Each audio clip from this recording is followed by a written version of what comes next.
नमस्कार दोस्तों, स्वागत है आपका हमारे खास पॉडकास्ट में, जहां हम आज बात करेंगे 108 बार मंत्र जप के महत्व और क्या इंसानी जैविक उम्र को नई तकनीकों से घटाया जा सकता है।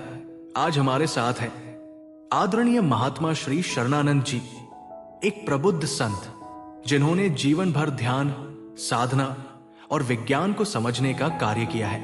महात्मा जी, आपका हार्दिक स्वागत है। धन्यवाद पुत्र, बहुत आनंद हुआ तुम्हारे इस सुंदर मंच पर आकर। आशा है हमारी यह वार्ता सब श्रोताओं के जीवन में नई रोशनी लाएगी।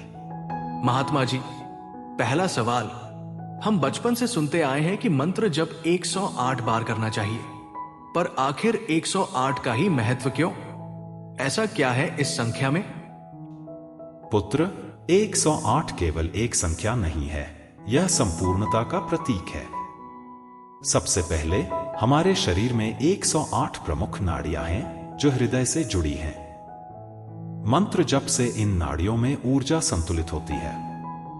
दूसरे, ज्योतिष में 12 राशियां हैं और 9 ग्रह। 12 गुणा 9 करो तो 108 आता है। यानी हर मंत्र जप ब्रह्मांडीय शक्ति को संतुलित करता है। और पुत्र, सूर्य और पृथ्वी की दूरी, चंद्रमा और पृथ्वी की दूरी, ये भी लगभग 108 गुना उनके व्यास के अनुपात में है। इसलिए 108 बार जप करने से हम प्रकृति और ब्रह्मांड की ऊर्जा से तालमेल बिठाते हैं। वाह महात्मा जी, कितना गहरा अर्थ है इस संख्या में।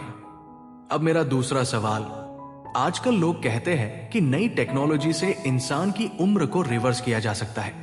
क्या सच में ऐसा संभव है? बिल्कुल पुत्र, विज्ञान तेजी से प्रगति कर रहा है। आजकल जीन एडिटिंग, जीन संपादन, stem cell therapy, stem cell चिकित्सा और सेनोलिटिक्स ड्रग्स, जो बूढ़ी कोशिकाओं को हटाती हैं, जैसे प्रयोग हो रहे हैं। कुछ वैज्ञानिक कह रहे हैं कि हम बायोलॉजिकल एज यानी शरीर की असली उम्र को 10 से 20 साल तक घटा सकते हैं।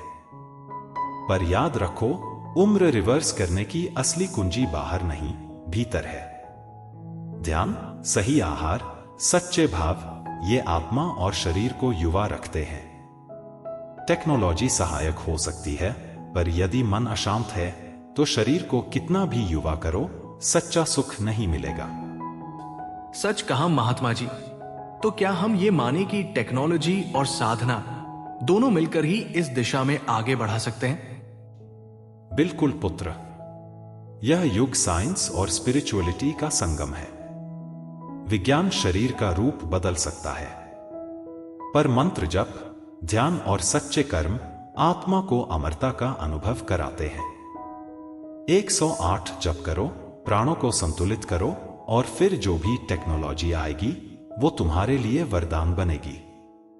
धन्यवाद महात्मा जी, आपने इतनी सुंदर बातें बताई। दोस्तों, उम्मीद है इस पॉडकास्ट से आपको नई दिशा और सोच मिली होगी। हम फिर मिलेंगे एक नई चर्चा के साथ। तब तक के लिए शांति शांति शांति।